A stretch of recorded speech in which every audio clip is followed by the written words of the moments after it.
ಸೂಕ್ಷ್ಮವಾಗಿ ಗಮನಿಸಿದ್ರೆ ಚಂದನದ ನಾಮದ ಮೇಲೆ ಒಂದು ಕಪ್ಪು ಬೊಟ್ಟಿರುತ್ತೆ.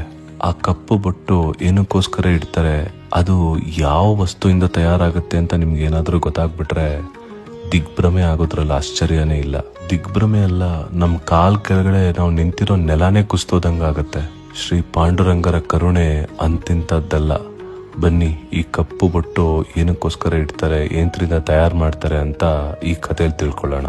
ಪ್ರಪಂಚದ ಯಾವುದೇ ದೇವಸ್ಥಾನದಲ್ಲೂ ಭಕ್ತಾದಿಗಳನ್ನ ಗರ್ಭಗುಡಿ ಒಳಗಡೆ ಬಿಡಲ್ಲ. ಯಾಕೆಂದ್ರೆ ಅದಕ್ಕೆ ಅಂತ ನಿಯಮಗಳಿದೆ, ಪದ್ಧತಿಗಳಿದೆ. ಆದ್ರೆ ಪಂಢರಾಪುರದಲ್ಲಿ ಅದು ತುಂಬಾ ವಿಭಿನ್ನ. ಯಾಕೆಂದ್ರೆ ಭಕ್ತಾದಿಗಳು ತಾವಾಗೆ ಹೋಗಿ ಭಗವಂತನ ಪಾದ ಮುಟ್ಟಿ ನಮಸ್ಕಾರ ಮಾಡ್ತಾರೆ. ಅದು ಸಾಕ್ಷಾತ್ ಪಾಂಡುರಂಗನೇ ಭಕ್ತರಿಗೆ ಕೊಟ್ಟಿರೋ ಒಂದು ವರ.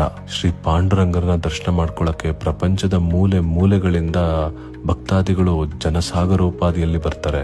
ಪಂಢರಾಪುರದಲ್ಲಿ ಇನ್ನೂ ಒಂದು ವಿಶೇಷ ಏನು ಅಂದ್ರೆ, ಭಗವಂತ ಹೇಳ್ತಾರೆ, ನಾನಿಲ್ಲಿ ನಿಂತಿರೋದು ಭಕ್ತರಿಗೆ ದರ್ಶನ ಕೊಡೋದಕ್ಕೋಸ್ಕರ ಅಲ್ಲ, ನಾನೇ ನನ್ನ ಅಪ್ರತಿಮ ಭಕ್ತರನ್ನ ದರ್ಶನ ಮಾಡ್ಕೋಬೇಕು, ಅದಕ್ಕೋಸ್ಕರ ನಾನು ಕಲಿಯುಗದಲ್ಲಿ ನಿಂತಿದ್ದೀನಿ ಅಂತ ಹೇಳ್ತಾರೆ. ಆದ್ರೆ ಸ್ವಾಮಿನ ನೋಡಕ್ಕೋಸ್ಕರ ಲಕ್ಷ ಕೋಟಿಗಳಲ್ಲಿ ಜನ ಬರ್ತಾರೆ.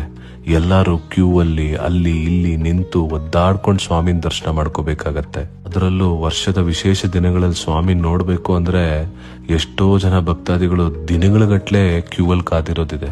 ಭಗವಂತನಿಗೆ ತನ್ನ ಅಪ್ರತಿಮ ಭಕ್ತಾದಿಗಳು ಈ ತರ ಕ್ಯೂ ಅಲ್ಲಿ ಕಾದು ನನ್ನ ನೋಡಕ್ ಬರೋದು ತುಂಬಾ ಹಿಂಸೆ ಅನ್ಸ್ಬಿಡುತ್ತೆ. ಆ ಪ್ರಾಯಶ್ಚಿತ್ತಕ್ಕೋಸ್ಕರ ಭಗವಂತ ಏನ್ ಮಾಡ್ತಾನೆ ಗೊತ್ತಾ, ದೇವಸ್ಥಾನದೊಳಗಡೆ ತನಗೋಸ್ಕರ ದರ್ಶನಕ್ಕೋಸ್ಕರ ಒಳಗಡೆ ಬಂದಂತ ಭಕ್ತಾದಿಗಳು ಯಾರ್ಯಾರು ಎಲ್ಲೆಲ್ಲಿ ನಿಂತಿದ್ದಾರೋ ಅವರ ಪಾದದ ಧೂಳನ್ನೇ ನನ್ನ ಹಣೆ ಮೇಲೆ ಇಡಿ ಅಂತ ಆದೇಶ ಮಾಡ್ತಾರೆ.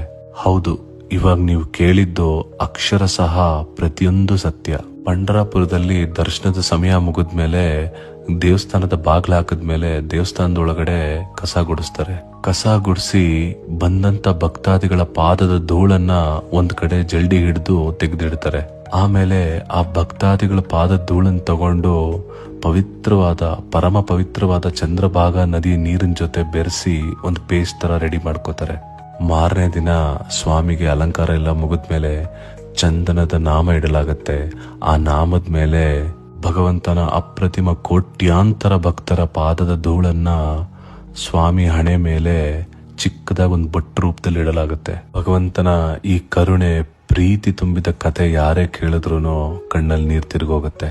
ಸ್ವಾಮಿಯ ಮಹಿಮೆಗಳು ವರ್ಣನಾತೀತ, ನಮ್ಮ ಊಹೆಗೂ ಮೀರಿದ್ದು. ಇಂಥ ಪವಾಡನ ಯಾರು ಊಹಿಸ್ಕೊಳ್ಳಕ್ಕೂ ಸಾಧ್ಯ ಇಲ್ಲ.